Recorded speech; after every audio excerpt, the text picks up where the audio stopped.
శ్రీమాత్రే నమః. ఈరోజు వీడియోలో నేను మనము కొన్నిసార్లు మనకేమవుతదంటే మనం ఎన్నో ప్రయత్నాలు చేస్తాము. ఎన్నో పూజలు కూడంగా రోజు ఇంట్లో దీపారాధన చేస్తుంటాము. అన్నీ చేస్తున్నా గానీ మనం అనుకున్న పనులు మాత్రం జరగవు.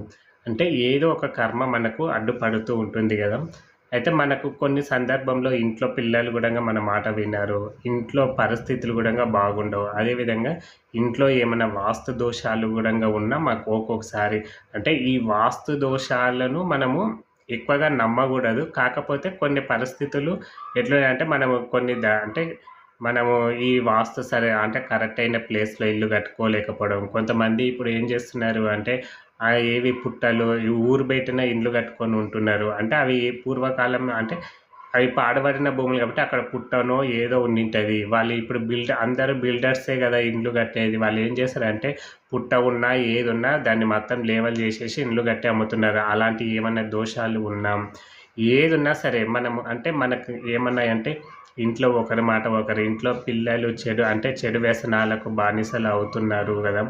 ఇట్లా ఎవ్వరి ఇంట్లో ఎన్ని సమస్యలున్నా ఆ ప్రభావం మొత్తం ఇంటి యజమాని మీదనే పడుతుంది. ఇంటి పెద్ద మీదనే పడుతుంది గదా! అయితే ఇంటి యజమాని ఈరోజు నేను ఈ చిన్న తంత్రం, ఈ చిన్న పూజ చేయండి. శనివార నియమాలు. ఈ శనివార నియమాలు పాటించండి. కంపల్సరీ మీకు ఆ వెంకటేశ్వర స్వామి మీకు ఏ ఆపదలు ఉన్నా, మీ ఇంట్లో ఎలాంటి సమస్య ఉన్నా ఆ శ్రీహరి తప్పకుండా మీ యొక్క సంకల్పాన్ని నెరవేరుస్తాడు. అయితే ఏది నేను ముందే చెప్పిన కదా, నేను ప్రతి వీడియోలో చెప్పుకుంటూనే వస్తున్నా. మేము చెప్పడం గొప్ప కాదు, మీరు చెయ్యడము గొప్ప. మేము ఏదో చెప్తాం, కానీ మీరు ఎంత భక్తితోటి చేస్తే అంత ఫలితాలు వస్తాయి. మేమేదో చెప్తాము, చెప్పినంత మాత్రాన మీకు అవుతే అది మా ఫలితం కాదు. అది మేము చెప్పిన ఇది కూడా కాదు. మీరు చెయ్యడము గొప్ప. మీరెందుకంటే మేమేదో అదేదో సామెత ఉంటుంది కదా, వినేవాడు ఉంటే చెప్పేవాడికి శుద్ధులు కరువ అన్నట్లు మేము కూడా చెప్తుంటాము. కానీ దాని నియమ నిష్టలతోటి పాటించేది మీరు. మీ వద్దనే ఉంటుంది. ఏదైనా మీరు చెయ్యడం వల్లనే, మీ యొక్క భక్తి వల్లనే, మీ యొక్క ఆ దేవుడిపై ఉన్న ఆర్తి వల్లనే మీకు మీ కోరికలనేవి తీరుతాయి. కానీ మేము ఉట్టి ఒక మార్గం అనేది చూపిస్తాం. మేము ప్రతి వీడియోలో చెప్తున్నా కదా. అందుకే మీరు నమ్మకంతోటి చేయండి. ఇది చేస్తే అవుతుందా కాదా, ఈ దరిద్ర మాటలు మన మనసులోకి కూడా రాకూడదు. ఎందుకంటే కొన్ని సందర్భంలో మనం ఏదైతే చెడు అనుకున్నామో అదే మనకు జరుగుతుంది. కాబట్టి మనకు మంచి జరగాలనే చేయాలి ఏదైనా కానీ.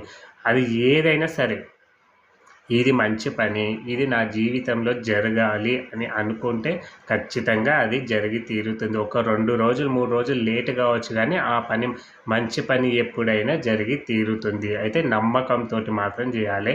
అంతకన్నా ముందు ఇప్పుడు చాలామంది కామెంట్స్లో మీ నెంబరు అంటున్నారు. అయితే నేనైతే ఇంతవరకు ఎవరికి నెంబర్ అనేది చేయలేదు. కొంతమంది కామెంట్స్లో గురువు గారి నెంబరు ఇదే అని, మీకు ఎవరికైనా వశీకరణ కావాలంటే ఈ నెంబర్కి ఫోన్ చేయండి అని పెడుతున్నారు. వాళ్ళకు నాకు ఎలాంటి సంబంధము లేదు. నేను క్లియర్గా చెప్తున్నాను. నా నెంబరు నాకు తప్ప, మా ఇంట్లో వాళ్ళకి తప్ప ఎవ్వరికి తెలియదు. నేను ఎవరికి నెంబర్ అనేది ఇవ్వలేదు. వీళ్ళు కామెంట్స్లో కొంతమంది పెడుతున్నారు. వాళ్ళకు కాంటాక్ట్ అవ్వి మీరు మళ్ళీ మోసపోయి తర్వాత నన్ను మాత్రము నాకు సంబంధము లేదు. నేను నెంబర్ ఎవరికి ఇవ్వలేదు. వీళ్ళకు నాకు ఎందుకంటే నా కామెంట్స్లలో ఒకసారి కామెంట్స్ నేను ఫ్రీగా ఉన్న కామెంట్స్ చదువుతుంటే మధ్యలో వచ్చి గురువు గారి నెంబర్ ఇదని, గురువు ఎవరికైనా వశీకరణ చేయాలి అంటే ఈ నెంబర్కి చేయండి అని పెడుతున్నారు. అందుకే నేను తెలియజేస్తున్నా, నా నెంబర్ ఎవరి దగ్గర లేదు.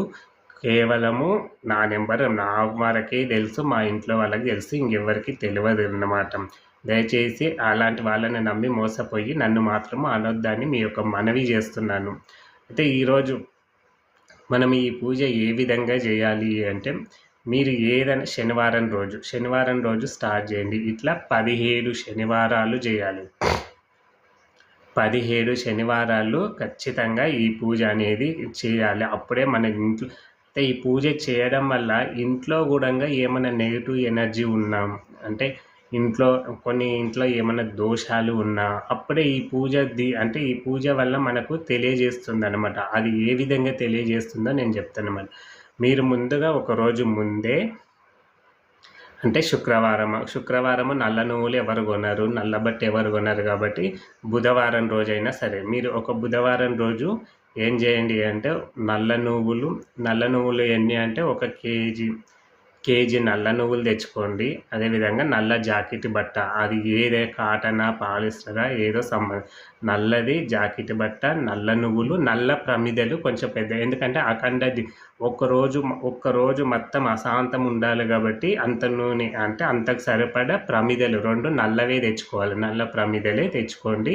అదేవిధంగా మనకు నల్ల ఒత్తులు దొరుకుతాయి. నల్ల ఒత్తులు ఒకవేళ మీకు దొరకలేదు అని మీకు ఏమైనా అనిపిస్తే, ఇప్పుడు కొన్ని ప్రాంతాలలో నల్ల ఒత్తులు అనేవి దొరకవు కదా, అయితే మీరు ఏం చేయండి అంటే మనకు మామూలుగా కాటన్ పత్తి దొరుకుతుంది కదా, ఆ పత్తి తెచ్చి మీరు ఒత్తుల్లాగా చేసుకొని మీరేం చేయండి అంటే ఏదన్నా మూలికలు ఉంటాయి కదా, మనకు మేడి చెట్టు ఏదన్నా ఒక చెట్టును బాగా బొగ్గులాగా చేస్తే వాటిని ఒక కుప్పట్లో వేసి పెడితే బొగ్గులు అయితే బొగ్గును దంచినా కానీ మనకు బూడిదలాగా వస్తుంది కదా. అయినా ఇప్పుడు నల్ల ఒత్తులు అందరికీ దొరుకుతున్నాయి, పూజా స్టోర్లో నల్ల ఒత్తులు అడిగితే ఎవరైనా ఇస్తారనమాట. ఇప్పుడు అంతటా దొరుకుతున్నాయి. దొరకని పక్షాన మీరు ఏం చేయాలంటే ఈ విధంగా ఏదో మేడి చెట్టు రావి చెట్టు ఏవో ఒకటి కొమ్మలు ఉంటాయి కదా, ఆ కొమ్మలు బాగా అంటుపెట్టి బొగ్గులై మెత్తగా బొగ్గులనే దంచితే పొడి చేయండి. పొడి చేస్తే ఈ పత్తిని దాంట్లో మనం కొంచెం నలిపితే అవి నల్లగా అయిపోతాయి కదా, అట్లయినా మనము నల్ల ఒత్తులు అనేది చేసుకోవచ్చు అనమాట. అయితే నల్ల ఒత్తులు బుధవారం రోజే తెచ్చి ఇంట్లో పెట్టుకోండి. అయితే మీరు శనివారం రోజు ఉదయమే లేవాలి. ఉదయం ఈ పూజ అనేది ఉదయం 5:30 లోపటినే అయిపోగొట్టుకోవాలన్నమాట. ఉదయమే లేచి మీరు పూజా మందిరంలో చేసుకుంటారా? పూజా మందిరంలో అయితే ఇప్పుడు అందరికీ చిన్నగా ఉంటాయి, మీకు తిరగడానికి కష్టమవుతుంది. ఏదో ఒక రూమ్ అయితే చూసుకోండి. ఇంకా లేదు అంటే మీరు పూజా మందిరంలోనే ఎట్లా దేవుడికి దీపం పెడతారు కాబట్టి చూసుకోండి. అయితే పూజా మందిరంలో కాకుండా మనకు సపరేట్ చేస్తే దీని ఫలితం అనేది మన ఇంట్లో పరిస్థితి ఏ విధంగా ఉంది అనేది ఎందుకంటే దైవ మందిరంలో ఉంటే మనకు అంత రిజల్ట్స్ రాకపోవచ్చు. ఎందుకంటే మనము దేవుడి దగ్గర ఎలాంటి నెగిటివ్ ఎనర్జీ అనేది పోదు కదా. కాబట్టి మీరు ఒక సపరేట్ రూమ్ చూసుకోండి, లేదా ఒకవేళ ఒక రూమ్ ఉన్న ఒక సపరేట్ అంటే దేవుడు ముందు కాకుండా కొంచెం సపరేట్గా చూసుకొని మీరు ఒక శనివారం ఉదయమే స్నానం చేసి ఇంట్లో అంటే ఇల్లు అంతా శుభ్రం చేసుకొని ఒక పీట వేసుకోండి.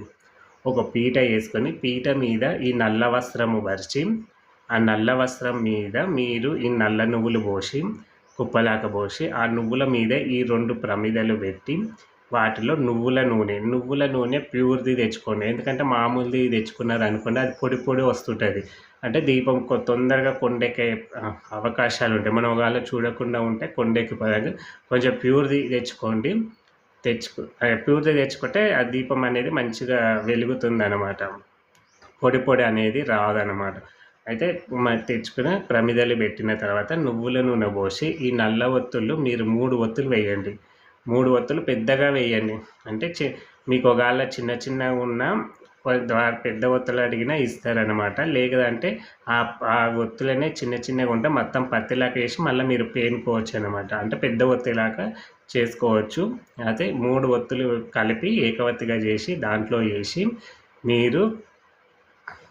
మీరు మొత్తం ఓకే అయిపోయిన తర్వాత మీరు దేవుడి దగ్గర దీపం పెట్టిన తర్వాత ఇవన్నీ రెడీ చేసుకొని మీరు ముందల అంటే ఆ పీట ముందు నిలబడి మీరు ఫస్ట్ వెంకటేశ్వర స్వామిని తలుచుకోండి. వెంకటేశ్వర స్వామిని, తండ్రి నా పరిస్థితి ఇది, అంటే మా ఇంట్లో మాట వినడం లేదు, మాకు ఎవరు ఏం చేయడం లేదు, ఇంట్లో పరిస్థితులు కూడా బాగా లేవు అని మీరు వెంకటేశ్వర స్వామిని మొరపెట్టుకున్న తర్వాత మీరు ఆ దీపం వెలిగించి చుట్టూ 17 చుట్లు తిరగాలి. మీరు ఆ దీపం ఉంది కదా, దీపం చుట్టూ 17 ప్రదక్షిణలు చేస్తూ ఈ 17 ప్రదక్షిణలు మీరు నవగ్రహ స్తోత్రం ఉంది కదా, ఇది ఆదిత్యాయ సోమాయ మంగళ ఈ మంత్రాన్ని నవగ్రహ స్తోత్రాన్ని పఠిస్తూ మీరు ఆ పీట చుట్టూ అంటే మీరు ఏదైతే దీపం పెట్టుకున్నారో ఆ దీపం చుట్టూ 17 సార్లు 17 ప్రదక్షిణలు చేసి చివరిగా మీరు అక్కడ మళ్ళా నమస్కరించుకొని మళ్ళీ మీరు ఒకసారి వెంకటేశ్వర స్వామిని తలుచుకొని మీరు అక్కడ పూజ అయిపోయిన తర్వాత మీకు దగ్గరలో ఆంజనేయ స్వామి టెంపుల్ ఉంటే ఆంజనేయ స్వామి దర్శనం చేసుకోండి. లేదు అంటే మీకు వెంకటేశ్వర స్వామి గుడి ఉంటే వెంకటేశ్వర స్వామి గుడి, లేదు ఇది కూడా లేదంటే శివాలయం మాత్రం ప్రతి చోట ఉంటుంది కదా. మీరు శివాలయంకి వెళ్ళి మళ్ళీ శివాలయంలో మీ యొక్క సంకల్పం చెప్పుకొని రండి. మీకు ఈ మూడిట్లో ఏ గుడి దగ్గరగా ఉంటే ఆ గుడికి వెళ్ళండి. ఎక్కడో దూరం అయితే పోకండి. ఏదైనా సరే మనకు ఒక దేవుడి గుడి మనం దర్శనం చేసుకుంటే చాలు. ఎందుకంటే ఈ నవగ్రహాలు శాంతించడానికి మీరు ఇట్లా 17 శనివారాలు ఈ విధంగా చేసుకుంటూ రావాలి. అయితే ఈ 17 శనివారాలు ఎవరైతే ఈ పూజ చేస్తున్నారో వాళ్ళు ఇంట్లో మాత్రము ఎప్పుడు మీరు ఏదో ఒక దైవనామ స్మరిస్తూనే మీరు మాటలు అనేది తగ్గించుకోవాలి. అంటే ఏమన్నా మాటలు మాట్లాడినా లేకపోతే ఈ టీవీ కూడా టీవీలో కొట్లాటలు ఈ అంటే ఎవరైనా తిట్టకాలు ఇవన్నీ చూడకపోవడమే చాలా. ఇవన్నీ తగ్గించుకొని మీరు ఎంత వీలైతే అంత ఈ దేవనామస్మరణనే చేస్తుండాలి. ఓం నమో నారాయణాయ, ఓం నమో నారాయణాయ. ఇలా మీరు ఎప్పుడు నిరంతరము మీరు ఇంట్లో ఎవరికన్నా నీళ్ళు ఇచ్చినా పాలిచ్చినా మీరు ఇట్లా చేస్తూరండి. ఈ 17 శనివారాలు మీరు కంటిన్యూ రోజు చేసినా మీకు చాలా మంచిది. ఎలాంటి ఆపదలు మన దగ్గరికి అనేవి రావన్నమాట. అయితే ఈ 17 శనివారాలు మీరు ఎవరింట్లో కూడా భోజనం చేయడానికి వీల్లేదు. మీరు నాన్ వెజ్ తిన్నా చాలా. మీరు ఒకవేళ మేము నాన్ వెజ్ తింటాం కదా అంటే తప్పలేదు. మీరు తినేవాళ్ళు తినొద్దు అనలేను. కాకపోతే మీరు ఈ శనివారం పూజ కాబట్టి శుక్రవారం, గురువారం, బుధవారం లోపలనే తినాలి. శుక్రవారం కూడా తినకూడదు. ఎందుకంటే ఇది మనకు తొందరగా నాన్ వెజ్ తింటే తొందరగా అరగదు కాబట్టి మళ్ళీ మనము అదే తిన్న దాంతో మనం పూజ చేసినది ఉంటుంది కాబట్టి 3 రోజుల గ్యాప్ ఉండాలన్నమాట. 3 రోజుల గ్యాప్ ఉన్న తర్వాతనే మనం ఈ పూజ అనేది చేసుకోవాలి. సాధ్యమైనంత వరకు తగ్గించుకోవడము బెటర్ అనమాట. ఇంకా ఎంతో ఉండలేము అనుకున్న వాళ్ళు మీరు ఇవి ఎక్కడైనా మార్చుకోవాలి. అయితే ఈ ఆదివారం కదా మనకు శనివారము, ఈ దీపము శనివారం మొత్తము ఉదయం మనం ఏం చేసినాము, సూర్యుడు ఉదయించక ముందే పెట్టినాం కదా. అదేవిధంగా సాయంకాలం కూడా సూర్యుడు అస్తమించేంత వరకు అంటే మనం నిద్రపోయేంత వరకు నైట్ 12 వరకు ఆ జ్యోతి వెలుగుతూనే ఉండాలి. ఎట్టి పరిస్థితుల్లో ఇంట్లో అంటే జ్యోతి కొండెక్కిన ఆ ఇంట్లో కొండ ఎక్కకుండా మీరు ఇంకా ఎంత అతి జాగ్రత్తగా ఉన్నా కొండెక్కిందంటే మీ ఇంట్లో ఏదో ఒకటి నెగిటివ్ ఎనర్జీ అనేది తిరుగుతుంది. దానివల్ల మనకి ఇబ్బందులు వస్తున్నాయని దానికి సంకేతం అన్నమాట. అంతకుమించి ఏం బెదిరిపోని అవసరం లేదు.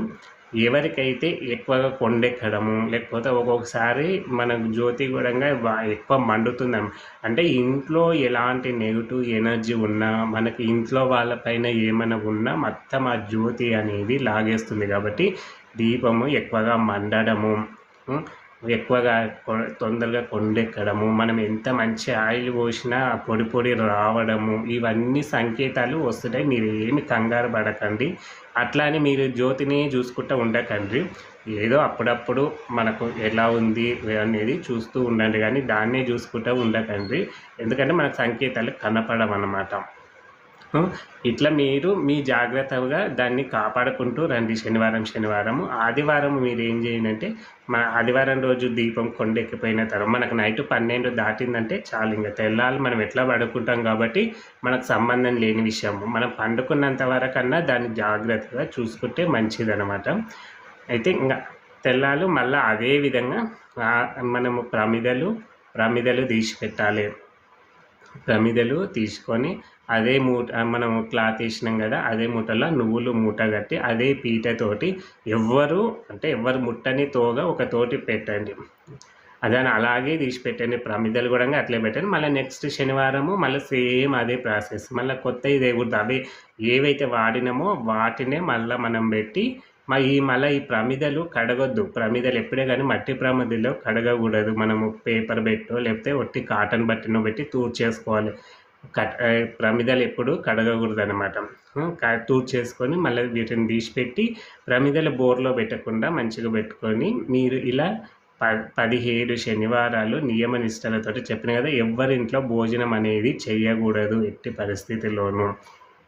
ఎందుకంటే ఎవరు ఏ విధంగా ఉంటారో, ఒకరి ఇంటికి పోయినామంటే ఎవరు ఏ విధంగా ఉంటారో మనం బయట కూడా భోజనాలు తగ్గించుకో చెప్పిన కదా. మీరు వెంకటేశ్వర స్వామిని ఓం నమో నారాయణాయ అనే మంత్రాన్ని ఎంత పఠిస్తే, ఈ 17 శనివారాలు కాకుండా మిగతా రోజులు కూడా పఠిస్తే మీ ఇంట్లో పరిస్థితులు మీకే తెలుస్తాయి. అయితే ఈ జ్యోతి వెలుగుతున్నప్పుడు మాత్రం కొన్ని సంకేతాలు మీకు చూపిస్తుంది. మీరు ఏం కంగారు పడకండి. ఒకవేళ కొండెక్కిన కానీ ఏం బాధపడకండి. మళ్ళీ స్నానం చేసి, ఒకవేళ మధ్యలో చెప్పలేము కదా, ఎప్పుడైనా కొండెక్కితే మళ్ళీ స్నానం చేసి మళ్ళీ ఆ వెంకటేశ్వర స్వామిని తలుచుకొని మళ్ళీ వెలిగించి ఆ ఒత్తులు తీసేసి మళ్ళీ కొత్త ఒత్తులు వేసి, నూనె అదే ఉండకపోకండి పర్వాలేదు, ఒకవేళ ఆయిల్ ఉంటే పర్వాలేదు, మళ్ళీ వేరే ఒత్తులు వేసి మళ్ళీ వెలిగించండి. మళ్ళీ ప్రదక్షిణ మాత్రం చేయండి. కాకపోతే కొండెక్కకుండా మీ జాగ్రత్తలో మీరు ఉండండి. ఒకవేళ కొండెక్కకుండా చూసుకోండి. ఇది మన ఇంట్లో ఎలాంటి అంటే ఎవరిపైన ఏమైనా ఉన్నా కానీ, ఇంటికి నరదిష్టి ఉన్నా కానీ, లేకపోతే మనకేమైనా వాస్తు దోషాలు ఉన్నా కానీ, మనం చేసే పూజ అంటే ఆ దీపం అనేది మనకు ఇంట్లో అనేక విధాలుగా ఎన్ని సమస్యలున్నా లాగేస్తుంది. కనీసం మన జీవితము అంటే ఫస్ట్ లాగా కొంతమంది జీవితాలు ఎట్లున్నాయంటే ఎవ్వరికి ఏ తీరు లేకుండా ఉంటాయి. నేను చచ్చిపోతే బాగుండు అనిపిస్తుంది కదా, అలాంటివన్నీ అంటే చావాలి కాకుండా మాకు బతకాలి అనే ఆశ మాత్రం కలుగుతుందన్నమాట. అంత ఫలితాన్ని ఈ జ్యోతి అనేది వెలిగిస్తుంది. అయితే మీరు ఇట్లా 17 శనివారాలు అయిపోయిన తర్వాత వాటి ప్రమిదలు, నువ్వులు అట్లే మూటగట్టి ప్రమిదలను ఎక్కడన్నా మీరు పారే నదిలోనన్నా, లేదు అనుకుంటే మీకు పారే నదులు లేవు అంటే మనకు గుళ్ళలో నవగ్రహాలు ఉంటారు కదా, నవగ్రహాల దగ్గర వాటిని వదిలిపెట్టన్నా రండి. ఏ విధంగా పారే నదిలోనన్నా వేయండి. లేకపోతే మీకు అంటే ప్రమిదలు నీళ్ళు లేకుండా ఎక్కడ ఒడ్డున వేస్తే అయిపోతుంది. ఈ నువ్వులు, జాకెట్ బట్ట మాత్రము పారే నదిలో వేయండి. లేకపోతే నవగ్రహాల దగ్గర వదిలిపెట్టి రండి. మీకు వదిలిపెట్టి కాళ్ళు చేతులు కడుక్కొని మళ్ళీ ఒకసారి మా గుడి దర్శనం చేసుకొని ఇంటికి రండి.